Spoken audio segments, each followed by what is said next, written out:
Fala, torcedor tricolor, tudo bem com você? Vamos aqui acompanhar as últimas notícias do nosso amado São Paulo Futebol Clube, né? Para você que é novo aqui no canal, seja bem-vindo aí, já se inscreve e deixa seu like para não estar perdendo nenhuma notícia do nosso amado São Paulo Futebol Clube. Vai ser mais enrolações, vamos acompanhar o vídeo. Olá, Michele, boa noite para você e para todo mundo que está acompanhando a gente. Olha, não é só Marcelo Bassetti que está achando que é sorte de campeão, não, viu? Tem muitos torcedores do São Paulo, principalmente nas redes sociais, que estão dizendo aí que esse empate de ontem, esse empate heróico com sabor de vitória, está abrindo um grande presságio aí para a continuação do São Paulo na Copa Libertadores. O jogo da volta vai acontecer na semana que vem ainda, a gente ouviu aí o Crespo falando um pouquinho.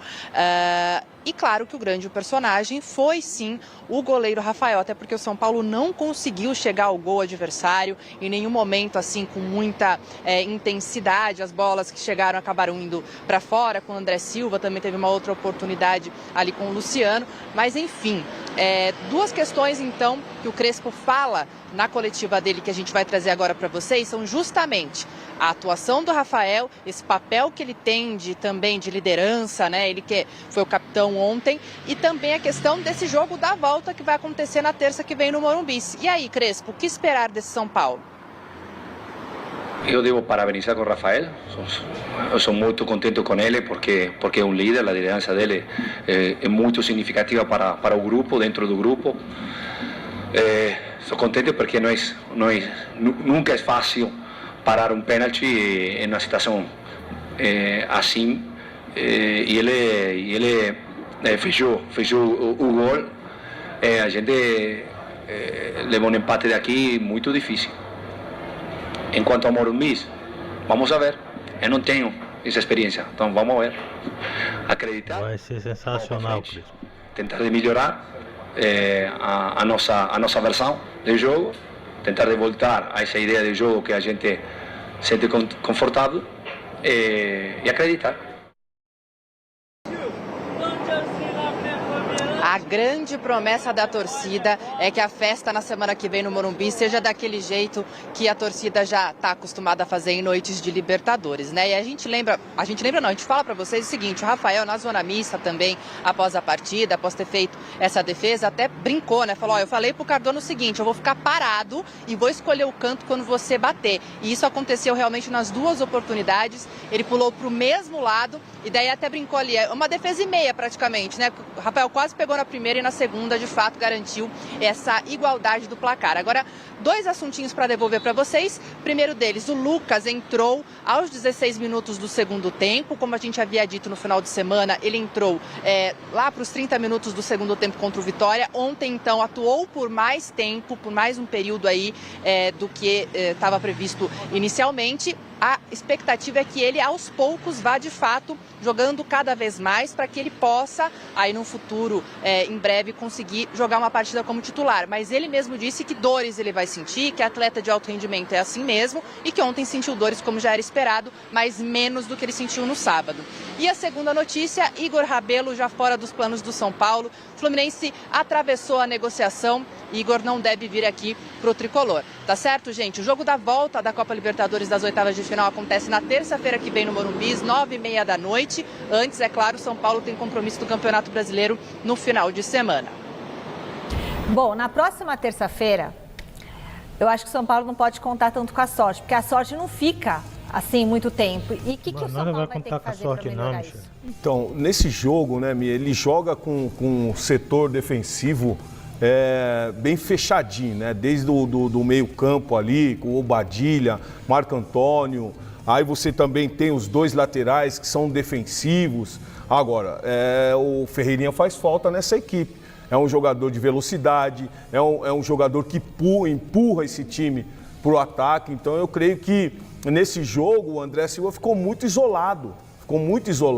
E o Luciano voltando para marcar. Então esse São Paulo da próxima semana tem que ser um São Paulo com mais jogadores de ataque aí para forçar essa equipe do Nacional a não atacar tanto.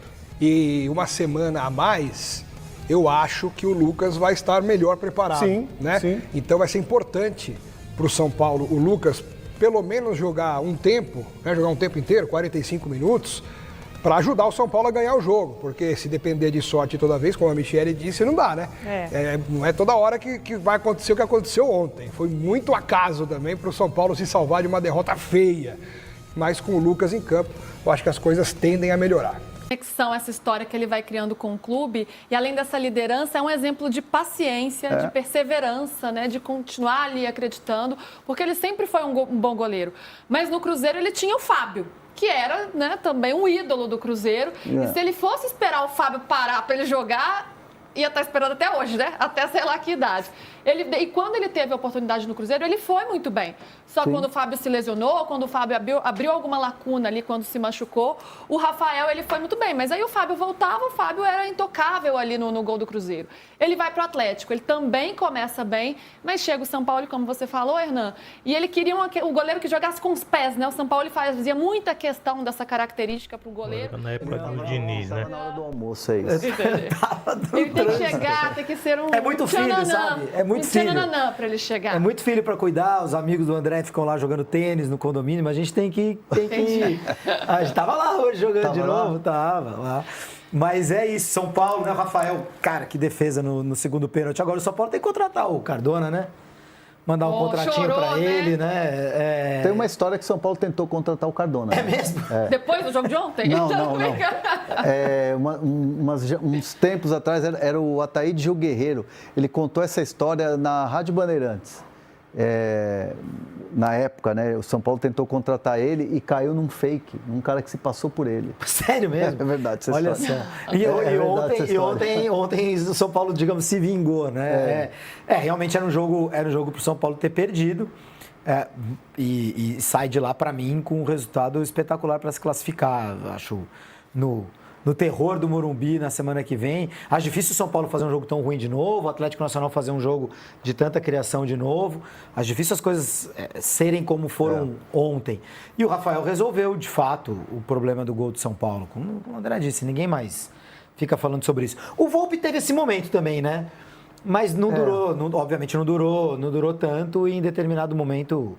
A torcida tinha uma bronca o também. Volpi teve esse momento mesmo, só que o Volpi era bracinho de jacaré, né? A diferença da trajetória do Volpi para a trajetória do Rafael, e olha que o Volpi foi campeão paulista no São Paulo. Ele começou muito bem jogando bem, foi campeão paulista no São Paulo. Ele começou muito bem jogando bem. E ele é bom goleiro. Bom goleiro. Ele é bom goleiro. O Volpi, ele é um goleiro de destaque no futebol mexicano. Sim. E não vamos carreira consistente. E não vamos pichotar aqui o futebol mexicano não, tá? Que é um futebol muito competitivo. Mesmo nível. Um futebol competitivo.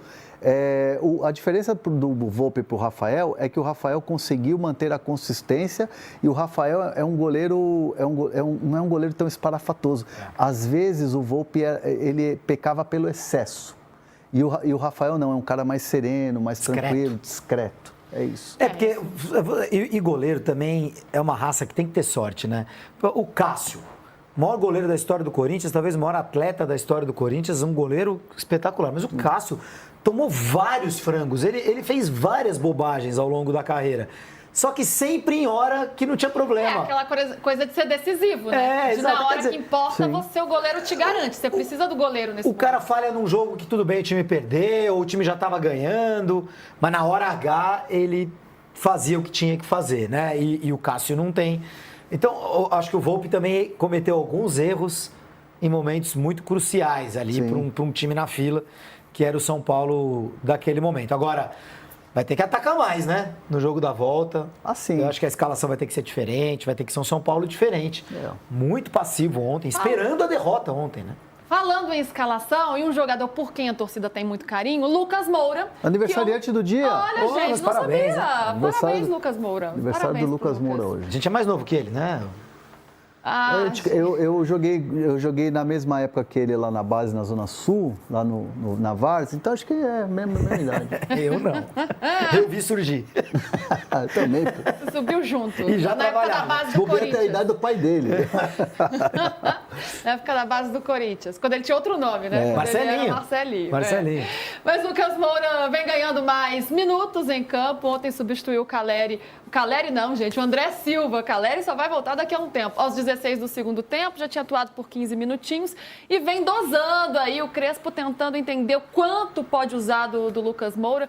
Você gostou do Lucas Moura em campo? Você acha que ele tem sido importante mesmo? Um pouquinho, primeiro jogo muito tímido? Ou ainda está tentando, né, se entender ali nesse retorno de lesão? Não, ontem não participou do jogo. É curioso porque os 2 pênaltis perdidos, além de terem sido muito benéficos para o São Paulo, por terem sido pênaltis perdidos, eles fizeram com que o Atlético Nacional tivesse 10 minutos de baque ali. 10, 15 minutos de baque. Os 10 minutos de baque do Atlético Nacional no primeiro tempo foram os 10 melhores minutos do São Paulo na partida inteira. Tem uma chance com o Marcos Antônio, enfim. No segundo tempo, quando o Cardona perde o segundo pênalti, aos 22, eu não compreendo como o técnico do Atlético Nacional demorou tanto para ver que ele estava completamente fora do jogo. O time cai, inclusive porque ele sai do jogo e ele era um jogador importante para articular. E o jeito que o cara desaba, chora, aquela imagem da saída mostra que ele não tinha condição de estar lá. E nesse momento em que o Atlético estava, digamos, com 1 a menos e sem o seu melhor jogador, né, estava com a cabeça, estava na fossa, o São Paulo não aproveita. Acho que as substituições foram boas. Sim. No primeiro tempo, depois do pênalti, eles se abateram e a gente até aproveitou, só que não acertou o segundo passe, né? Não consegue, né? O São Paulo não joga. O jogo entra numa pasmaceira, numa apatia. O Atlético não conseguia atacar e o São Paulo não conseguia contra-atacar. Então, acho difícil avaliar o Lucas por ontem, Luísa. Foi um jogo em que o São Paulo abdicou muito de jogar e no momento em que tinha esses jogadores de velocidade não conseguiu fazer acontecer. Mas eu acho que se ele tiver condição, para um tempo que seja, ele precisa ser titular na semana que vem. É um jogador que traz outro peso, né?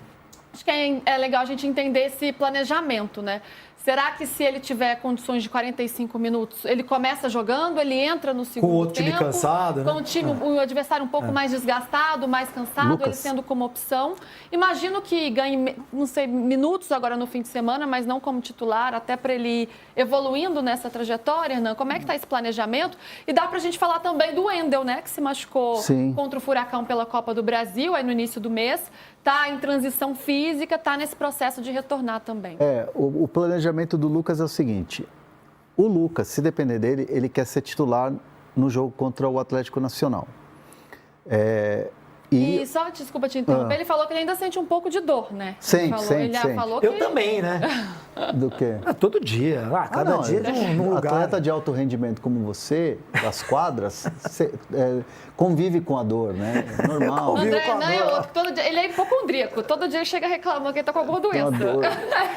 Acho que o jogador vai ter que jogar com dor, né? Ontem eu tava me sentindo meio febril, sabe? Ele é todo dia. No fim do programa, também que você tava febril, É o ar-condicionado, é a cadeira, sempre tem algum problema.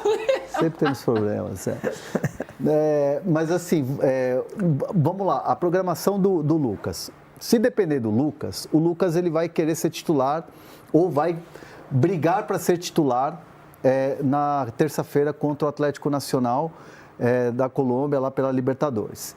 A ideia é levar o Lucas na viagem para Recife e ele ter mais minutos em campo. Só que existe um cuidado com o Lucas, por quê? Porque ontem, ao final do jogo, a perna pesou, um pouquinho de dor, evidentemente, porque é um desgaste físico maior, é jogo de Libertadores, é campo pesado, o ritmo da intensidade da correria, de tudo, do choque é diferente, é oitavas, é jogo eliminatório, então não dá para comparar.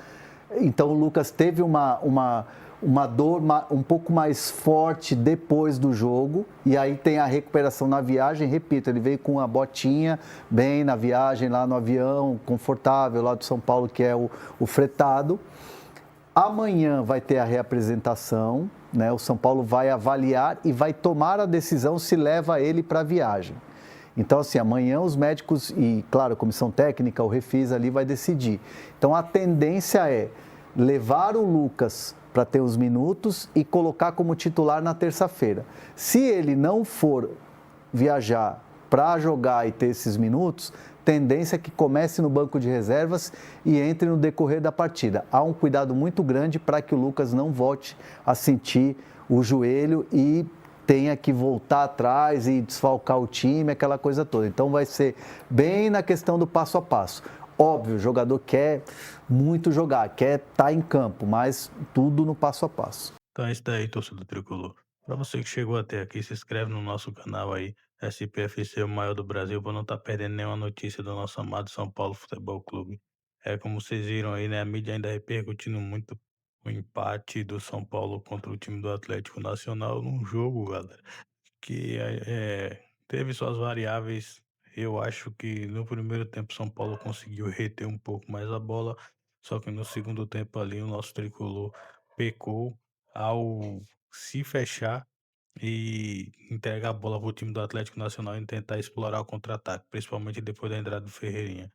Mas eu entendo e compreendo eu vou falar uma coisa que poucos comentaristas falam e falaram.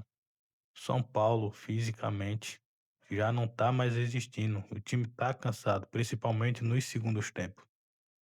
Foi assim contra o Vitória, foi assim contra o Atlético Nacional e será assim se entrar com os titulares contra o time do Sport. Então, é muito importante que o São Paulo poupe contra o Sport todos os titulares sem exceção. Ah, quem vai jogar de zagueiro?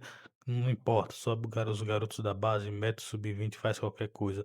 Mas não coloca nenhum titular contra o Sport para não comprometer mais ainda nosso time. Nosso time tá cansado e tem que descansar. E se o Zubeldia, o que, Crespo fizer isso, eu garanto que a gente vai passar no Morumbi, porque a dinâmica de jogo do nosso time quando tá descansado é outra. É outra, é outra. Então, é muito importante que o Crespo poupe para a gente chegar inteiro na terça-feira com o Morumbi lotado, fazer um excelente jogo e passar para as quartas de finais. Galera, então é isso aí. Chegamos ao final de mais um vídeo aqui. Até a próxima aí. Valeu!